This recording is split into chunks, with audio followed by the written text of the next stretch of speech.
नमस्कार, एक और टिप्पणी के साथ मैं अतुल चौरसिया। सोशल मीडिया बीते दिनों मोहम्मद दीपक के नाम पर उबाल मार रहा था। उत्तराखंड की महान पुलिस ने मोहम्मद दीपक के ऊपर एक एफआईआर दर्ज कर ली है। दीपक का अपराध क्या था? उसका कथित अपराध सिर्फ इतना था कि उसने एक बुजुर्ग मुस्लिम दुकानदार को बजरंग दल के गुंडों की दबंगई से बचाने की कोशिश की। ये बाबा नाम हटाओ आप, या तो बाबा बन जाओ। सुनता लो, आप ऐसा ना, आप अपने कागज उसमें रखो, नाम अलग जी। ये तो देखो, नाम तो देखो। नहीं, नाम से तो फर्क है। अरे ऊपर नाम भी लिखा हुआ है ना, शोएब अहमद। बाबा सिद्ध बाबा ही है। नहीं, बाबा यहाँ पे सिद्धली की बाबा है, वो है सिद्धली बाबा। जितने वो ये बाबा सुपर स्वीट्स वगैरह क्या है? वो सब हिंदू की दुकान है। मुसलमान क्या हो गया? मुसलमान नहीं, ये बात सुनो ना, बाबा क्या है? क्या पहचान? अपनी पहचान से कीजिए आप। ये तुम्हारी पहचान है क्या? तूने कब से लिखा नाम? तो बाबा तो 30 साल पुरानी दुकान है ना। तो हम जब आपके पास आए थे पिछली बार, नहीं, आपने है ना, आप करना जो नाम है तुम्हारा, नाम रखो। ठीक है। आपका नाम क्या है? अपना नाम? मेरा नाम मोहम्मद दीपक है भाई। मोहम्मद दीपक है आपका नाम। गणतंत्र दिवस के दिन बजरंग दल से जुड़े कुछ लोग कोटद्वार की एक दुकान Baba school dress and matching centre पर पहुंचे और दुकान के मालिक से बाबा शब्द हटाने का दबाव बनाने लगे। इसी दौरान दुकानदार से बदसलूकी शुरू हो गई। कोटद्वार के स्थानीय निवासी दीपक कुमार कश्यप ने इसका विरोध किया और बुजुर्ग दुकानदार के पक्ष में खड़ा हो गए। यह देख बजरंग दल वाले और गर्म हो गए। ये लोग दीपक कश्यप के जिम तक पहुंच गए और वहां जमकर हंगामा किया। भाग गया, दीपक गुल्ला भाग गया। दीपक गुल्ले के है साथ में, दीपक गुल्ले के है साथ में, चूड़ी पहनो हाथ में, चूड़ी पहनो हाथ में, चूड़ी पहनो हाथ में। इस घटना से जुड़े वीडियो और लोगों के मुताबिक पुलिस इस पूरी वारदात के दौरान मूकदर्शक बनी रही और स्थिति को काबू में करने के लिए कोई ठोस हस्तक्षेप नहीं किया। बजरंग दल तेरी नस्ल बिगाड़ देगा, तुझे तेरी औकात दिखा देगा कि तू है क्या चीज। बजरंग दल आज मैदान में आया है। मोहम्मद तेरी खैर नहीं, मोहम्मद तेरी खैर नहीं। इस पूरे विवाद के बाद दीपक कश्यप ने अपने और अपने परिवार की सुरक्षा को लेकर गंभीर चिंता जताई है। हाँ, मैंने बताया कि मेरी जान को खतरा है, ये मेरे को धमकियां दे रहे हैं कि कोटद्वार चल के दीपक को हम बताएंगे। कोटद्वार में कम से कम 5 से 5.5-6 घंटा ही रहते हैं। पूरे कोटद्वार में घूमते हैं, प्रशासन इनको रोकता नहीं है और ये बेहिजक होकर नारे लगाते हैं, मेरे को गालियां देते हैं, मेरी फैमिली को गाली देते हैं, मेरी माँ को, मेरी बहन को। ठीक है, तो ये मेरे को गालियां देते हैं। पूरा प्रशासन इनके साथ घूम रहा है, इनको ये नहीं मना कर रहा, रोक नहीं रहा इनको प्रशासन। सबसे बड़ी बात ये है। एक व्यक्ति इंसानियत के पक्ष में खड़ा होने की कीमत एफआईआर और डर के रूप में चुका रहा है और पुलिस का रवैया शर्मनाक है। आगे यूजीसी का सारा विवाद है। भेदभाव और असमानता का आपके लिए क्या अर्थ है? मसलन एक कथित सवर्ण युवक के लिए असमानता का अर्थ यह है। हमारे गांव तमाम ऐसे घर हैं जो समाज भूमिहार समाज से आते हैं, उनके पास अभी भी तमाम सुविधाएं उनके पास नहीं है। उनके घर पे आते मोटरसाइकिल नहीं है, क्या वो पीड़ित नहीं है? उनके घर पे आते मोटरसाइकिल नहीं है, क्या वो पीड़ित नहीं है? मोटरसाइकिल वाले इस भेदभाव से आप समझ सकते हैं कि प्रिविलेज यानी विशेष अधिकारों ने किस तरह से एक हिस्से के दिमाग के दरवाजों को बंद कर रखा है। उसे लगता है कि सामाजिक बराबरी और ऊंच नीच को खत्म करने का उपाय गरीबी और बेरोजगारी उन्मूलन की पंचवर्षीय योजना है। ऐसे कुपड़ लोग बात बदलते ही मेरिट और टैलेंट पर एकाधिकार का दावा भी ठोक देते हैं। ये वही लोग हैं जो अपने सरनेम को बुद्धि और प्रतिभा का जन्मजात सर्टिफिकेट मानते हैं। ये देश के लगभग हर बड़े पद पर मौजूद हैं। बावजूद इसके यह यूजीसी का एक बिल बर्दाश्त नहीं कर पाए जो उच्च शिक्षण संस्थानों में समानता का अवसर दिलाने के लिए आया था। यूजीसी के नए नियम 2026 को लेकर देश भर में जबरदस्त विरोध देखने को मिल रहा है। सवर्ण बिरादरियों से जुड़े संगठनों ने इन नियमों को अपने खिलाफ बताते हुए दिल्ली, लखनऊ, बरेली समेत कई शहरों में प्रदर्शन किए हैं। सोशल मीडिया से लेकर सड़कों तक इसे लेकर तीखी बहस छिड़ी हुई है। एक बहुत पहुंचा हुआ बाबा है जो अक्सर दूसरों को जान से मारने की धमकी देने के लिए कुख्यात है। जो शाहरुख खान का नाक कान काटेगा, नाक और कान, उसको मैं 100 करोड़ रुपए दूंगा। 100 करोड़। कौआ हंस की चाल चले तो परमहंस नहीं बनता। खैर, बाबा धमकियों का धंधा छोड़ हताश हो गया, तब कुछ दिनों बाद इसने दूसरा पैंतरा आजमाया। अपने लिए ही इच्छा मृत्यु की नौटंकी शुरू कर दी। आज मैंने जो है देश के माननीय प्रधानमंत्री श्री नरेंद्र मोदी जी को आज हमने पत्र लिख करके इच्छा मृत्यु की मांग किया है कि हे देश के माननीय प्रधानमंत्री नरेंद्र मोदी जी, आप या तो यूजीसी की नए नियमावली को वापस कर लीजिए या मुझे इच्छा मृत्यु की अनुमति प्रदान कर दीजिए। यहां से हालात हाथ से निकल सकते थे, लेकिन चतुर हंस को ऐन वक्त पर एक दिव्य रहस्य सूझ गया। अब उसके हाथ तांत्रिक ट्रंपोवा की साजिश लग गई है। देश के माननीय रक्षा मंत्री श्री राजनाथ सिंह जी ने बड़ी गोपनीय बात बताया। उन्होंने कहा कि मोदी जी के बढ़ते हुए प्रभाव को दुनिया ने देख करके कुछ तंत्र मंत्र करा करके वशीकरण किया है। तभी हम समझ गए कि जरूर दाल में काला है। हम ध्यान लगाए तो पता चला कि अमेरिका के जो राष्ट्रपति ट्रंप है, ये ट्रंप ने जो है ये तंत्र मंत्र करा के वशीकरण किया था। तो आज हम लोगों ने जो है वैदिक मंत्रों का यहाँ पाठ किया है और इससे जो है अब मोदी जी के ऊपर कोई वशीकरण और तंत्र मंत्र का असर नहीं पड़ेगा। बस फिर क्या था, बिल के साथ साथ मोक्ष भी स्थगित कर दिया गया। चतुर हंस को मोक्ष भले न मिला हो, मगर एक भंड भक्त ने देश के शिक्षा मंत्री के नितंबों को ही मोक्ष देने की विधि समझा दिया। इस निकम्मे नकारे धर्मेंद्र प्रधान को लात मार करके निकालिए मोदी जी। मतलब लात मार के मैं खाली ये नहीं कह रहा हूं कि उसको पदच्युत कर दीजिए, ना ना, उसको गेट पे बुला करके सही में लात मारिए आप उसके पिछवाड़े पे, और कस के वो काला जूता जो आप पहनते हैं ना, उसमें वो ठाकुर वाला जो कील है वो लगवा लीजिए। कील नहीं मिल रहा है तो स्टेशनरी में बोर्ड पिन जो आता है, वो ब्रास वाला आता है ना मोदी जी, तो उसको दूसरे तरफ से मोड़ करके उसके ऊपर फेविक्विक लेके और यू शेप में ऐसे करके कर लीजिए और ऐसा खींच करके मारिए कि उसको मतलब 10-20 दोनों चूतड़ों पे उसके यू का जो है ना वो, क्योंकि आपको यू टर्न लेना पड़ेगा ना इस पे। आप सबको पता है कि जब से मोदी जी ने भारत की बागडोर संभाली है तब से क्या क्या बदला है। भारत 2014 में आजाद हो गया, दुनिया में मोदी जी के नाम का डंका बजने लगा, दुनिया डॉलर की जगह रुपए में लेन देन करने लगी, भारत पेट्रोल डीजल के मामले में आत्मनिर्भर हो गया। हिंदू लगातार 2014 के बाद से खतरे में पड़ा हुआ था। 10 साल से भारत के तमाम न्यूज रूम की यही दशा थी। फिर 2026 में यूजीसी का समता संवर्धन बिल आ गया और हिंदुओं के ऊपर मंडरा रहा सारा खतरा सवर्णों पर शिफ्ट हो गया।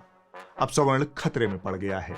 अगर 85% बाकी जातियों के हैं और सिर्फ 15% जनरल कैटेगरी या उच्च जाति हैं, तो फिर ये तो माइनॉरिटी हो गए। प्रोटेक्शन तो इन्हें चाहिए, इनकी प्रोटेक्शन की तो कोई बात नहीं हुई रूल्स में। एक बच्चे को खुश करने के लिए दूसरे बच्चे को थप्पड़ नहीं मारा जाता। यूजीसी के नए नियम हिंदू एकता और हिंदू समाज की कब्र खोदने जैसे हैं, ये कहने में मुझे कोई हिचकिचाहट नहीं है। यूनिवर्सिटी ग्रांट्स कमीशन एक ऐसे नियम ले आती है जो हिंदुओं को बांट देते हैं, जो तार तार कर देते हैं, बटोगे तो कटोगे को और एक हो तो सिर्फ। सवर्ण छात्र कॉलेज और यूनिवर्सिटी में इस बात की लड़ाई लड़ रहे हैं कि जब वो पढ़ने जाएं तो कहीं जातीय भेदभाव के झूठे आरोप में फंस नहीं जाएं। इन सब का तो समझ आता है, ये सारे के सारे डायरेक्ट स्टेक होल्डर हैं, लेकिन न 3 में न 13 में तू कौन मैं खामखा, इस बहन का सवर्ण भी खतरे में पड़ गया।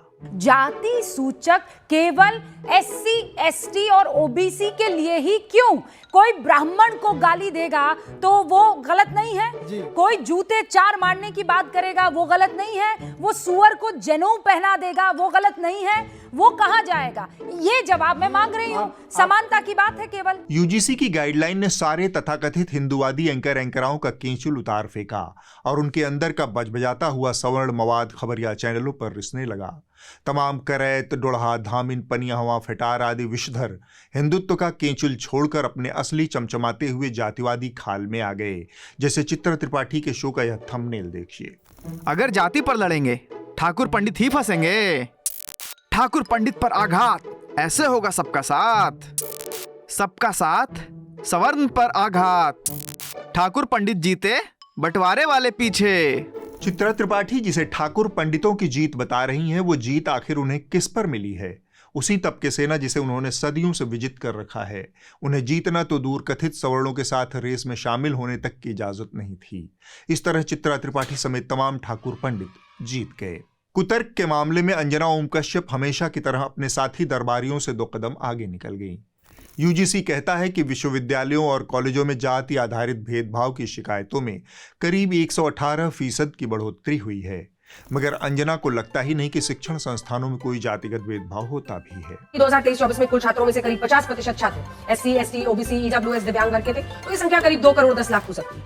और इनमें से केवल ये जो सबसे नीचे आप नंबर देख रहे हैं ना, 0.0018% छात्रों ने ही अपने साथ हुए भेदभाव की शिकायत। ये है शिकायत का परसेंट। भेदभाव की शिकायतों की दर इतनी मामूली है कि इसके आधार पर सामान्य वर्ग के छात्रों, शिक्षकों, कर्मचारियों को शोषण करने वाला मान लेना ये गलत है। यही वजह है कि समानता लाने वाले ये नए नियम शिक्षण संस्थानों में जातिगत दुर्भावना बदला लेने की टूलकिट बन सकते हैं। इस ज्ञान के हिसाब से तो मर्डर के लिए भी कानून नहीं होना चाहिए जब तक कि कोई नरसंहार न हो जाए। एक रोहित वेमुला और एक पायल तडवी का कैंपस के भीतर जातिगत उत्पीड़न के कारण जान देना इतनी बड़ी बात नहीं है। लश्कर नोएडा के ये तमाम एंकर इतनी थेथरई पर इसलिए उतर आए हैं क्योंकि वो खुद उस विशेष वर्ग से आते हैं जिन्हें कभी भी जातिगत भेदभाव झेलना नहीं पड़ा है, और जब कोई उनसे सवाल पूछ दे तो उसे बीच प्राइम टाइम से ही भगा दिया जाता है। आप ही का स्टेटमेंट है 2020 में कारवां में छपा हुआ है, जिसमें आप कहती हैं कि व्यक्तिगत रूप से मैं आरक्षण विरोधी हूँ। मुझे लगता है कि आरक्षण सबसे बड़ा अन्याय है, और मेरे पिता डॉक्टर ओम प्रकाश तिवारी हैं और मेरे पति ब्राह्मण हैं। हम सभी ऐसे परिदृश्य में पढ़े बड़े हैं जहाँ पर हम आरक्षण से घृणा करते हैं। यह स्टेटमेंट आपका है। और कंचना यादव, एक बार कंचना यादव को मेरे साथ दिखाइए।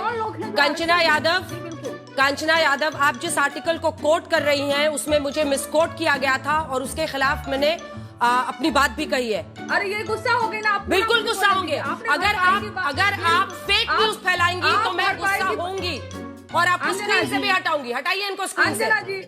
कंचना यादव, आप बिना वेरिफिकेशन के मुझे ऑन एयर कोट नहीं कर सकती हैं, और कोई भी वेरीफाइड जगह से आपको कोट करना होगा। एक ऐसा मैगजीन जिसने मुझे मिसकोट करके छापा हो उसको आपने कोट किया है। आगे से ऐसी हिमाकत मत कीजिएगा। हटाइए इनको स्क्रीन से। इस महिला का यही प्रिविलेज है कि घिर जाने पर पैनलिस्ट को सीधे शो से भगा दो।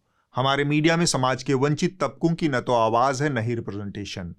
न्यूज लॉन्ड्री ऑक्सफैम की यह रिपोर्ट भारत के मीडिया में शीर्ष पदों पर काबिज सामान्य वर्ग और पूरी तरह से नदारद एसटी, एससी और ओबीसी की तस्वीर को साफ करती है।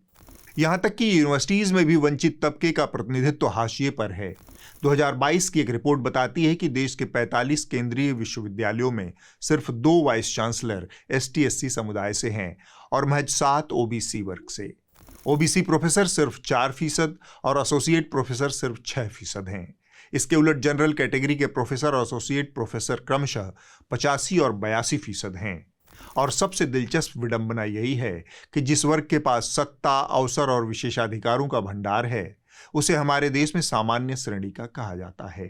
ये एंकर अपनी बिरादरी के लिए जिस तरह से छाती पीट पीट कर विलाप करते हैं वैसा किसी अन्य वर्ग के लिए नहीं करेंगे, मुसलमानों के लिए तो कतई नहीं। यही वजह है कि असम के मुख्यमंत्री हिमंता बिस्वा शर्मा खुलेआम लोगों को मियां मुसलमानों के खिलाफ उकसाते हैं, फिर भी मीडिया उनसे 2 जरूरी सवाल नहीं पूछ पाता। কিন্তু মিয়াকেতো কষ্ট দিব গৈছিল নহয়, গতিকে যোনে যেনেকে পাৰে মিয়াক কষ্ট দিয়ক না, আপুনিও দিয়ক না। ৰিক্সাত উঠিলে 5 টকা ভাড়া হলে 4 টকা দি দিব। दरबारी मीडिया हिमंता बिस्वा शर्मा से कोई सवाल नहीं करेगा, बीजेपी से सवाल नहीं करेगा और मोदी जी से सवाल करने की तो खैर किसी की हैसियत भी नहीं है। देश के बजट का सीजन चल रहा है तो लगे हाथ आप न्यूज लॉन्ड्री के बजट का ख्याल भी कर लीजिए, क्योंकि हम सिर्फ और सिर्फ आपके सब्सक्रिप्शन के दम से जनहित की पत्रकारिता कर रहे हैं। न्यूज लॉन्ड्री और द न्यूज मिनट का साझा सब्सक्रिप्शन लेकर आप पत्रकारिता को विज्ञापन के दबाव से बचा सकते हैं और गर्व से कह सकते हैं मेरे खर्च पर आजाद हैं खबरें। अब हम आगे बढ़ते हैं। देश का सालाना बजट और इकोनॉमिक सर्वे आया है। इसे समझने के लिए एक कहानी सुना देता हूं। एक राज्य था आंकड़ापुर। आंकड़ापुर आंकड़ों में बहुत अमीर था, इतना अमीर कि पूरे राज्य में गरीबी को आधिकारिक तौर पर अफवाह घोषित कर दिया गया था। वहां का राजा बड़े नरम दिल का आदमी था। प्रजा का दुख उससे देखा ही नहीं जाता था। प्रजा के हर दुख पर वह आंख बंद कर लेता था। प्रजा को दुख से बचाने के लिए उसने दुख को आंकड़ों में बदल दिया था और भूख को ग्राफ में। जब प्रजा भूखी होती तो उसे आधिकारिक तौर पर इंटरमिटेंट फास्टिंग कहा जाता। जब लोग बेरोजगार होते तो कहा जाता स्वरोजगार की असीम संभावनाएं हैं। अगर मजदूर की मजदूरी घटती तो कहा जाता नागरिकों की सादगी ही हमारी असली विरासत है। अगर किसी को फिर भी समझना आए तो दरबारी दुख की व्याख्या करने खुद पहुंच जाते थे। किसी के पास जूते न हो तो दरबारी कहते तुम्हारे पास जूते नहीं है तो क्या हुआ, सोचो पैर तो हैं, और अगर पैर भी न बचे तो आंकड़े भरोसा दिलाते थे कि राज्य में औसतन सबके पास 1.5 पैर हैं। फिर भी कोई सवाल पूछता तो उसे समझाया जाता तुम व्यक्तिगत अनुभव से बात कर रहे हो, हम राष्ट्रीय औसत से। धीरे धीरे प्रजा ने भी औसत में जीना सीख लिया। कम दुख, कम सवाल और पूरी संतुष्टि। इस तरह आंकड़ापुर इकलौता राज्य है जहां कभी अकाल आपदा नहीं आई, वह आज भी समृद्ध है। यही हालत हमारे देश की है। अदमगोंडवी से माफी सहित कह सकते हैं कि तुम्हारे आंकड़ों में देश का मौसम गुलाबी है। आर्थिक सर्वे 2025-26 और निर्मला सीतारमण के बजट भाषण को सुनते हुए लगता है हम किसी इंस्टाग्राम प्रोफाइल से गुजर रहे हैं। हर फोटो पर फिल्टर, हर कैप्शन में मोटिवेशन। सर्वे कहता है कि युवाओं की उत्पादकता कंपल्सिव स्क्रॉलिंग में स्वाहा हो रही है। मतलब देश की अर्थव्यवस्था सुधारने की जिम्मेदारी अब आपकी उंगलियों पर है। रील्स छोड़िए वरना जीडीपी गिर जाएगी, वैसे ही जैसे रुपया गिर गया है।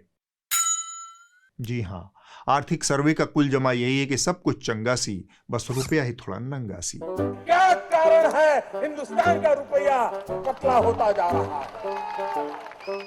ये जवाब देना पड़ेगा आपको। ये कौन आदमी है जो मोदी जी से जवाब मांग रहा है? एफआईआर करो इस पर। खैर, हम बजट पर आते हैं। वित्त मंत्री निर्मला सीतारमण ने 1 फरवरी को बजट पेश किया, मगर टेलीविजन पर देश की अर्थव्यवस्था नहीं, उनकी साड़ी सुर्खियों में थी। टीवी स्टूडियो में एंकर ऐसे एक्साइटेड थे जैसे बजट नहीं, डिजाइनर वीक लॉन्च होने वाला हो। कोई बॉर्डर की बात कर रहा था, कोई कलर पर फिदा था, तो कोई साड़ी के पीछे की पॉलिटिक्स को डिकोड कर रहा था।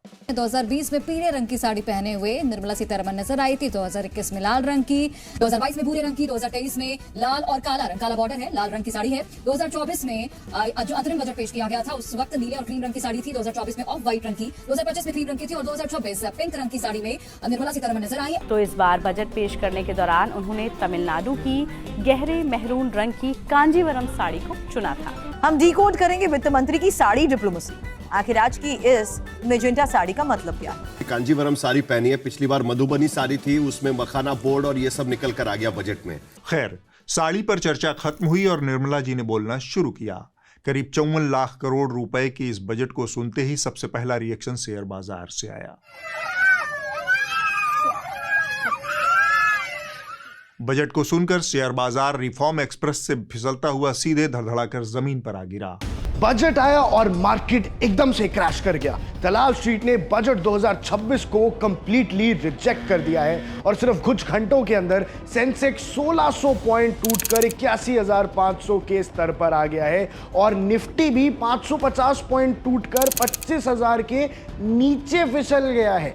सबसे बड़ा कारण है एसटीटी की हाइक। एसटीटी को 0.02% से बढ़ाकर 0.05% कर दिया है। बाजार तो ढह गया।